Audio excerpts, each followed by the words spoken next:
36 kapitlu 116 il-avviż legali se jitneħħew mill-liġijiet ta' Malta, dan filwaqt li d-9 liġijiet se jkunu konsolidati. Ħidma li saret tul dawn l-aħħar xhur mill-Kummissjoni tal-Liġijiet flimkien mal-Uffiċċju tas-Segretarju Permanenti Ewlieni, il-Justice Unit u l-Ministeri bdiet it-triq għas-simplifikazzjoni kemm fil-liġijiet ta' Malta kif ukoll fl-amministrazzjoni tal-Gvern.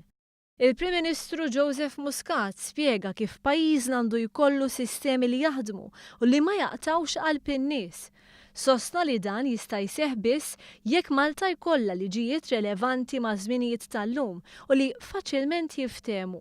Il-Ministru għall-Ġustizzja, Kultura u Gvern Lokali Owen Bonnici fisser kif il-ħidma li saret kienet tinvolvi ħafna xogħol filwaqt li semma l-benefiċċji tagħha.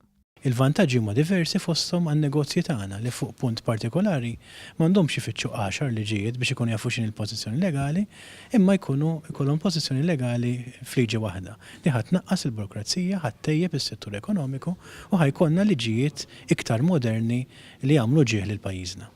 Il-Kummissarju tal-Liġijiet Franco De Bono fakkar kif l-aħħar darba li saret reviżjoni tal-liġijiet ta' Malta imur lura 30 sena, ġifieri fl-1984.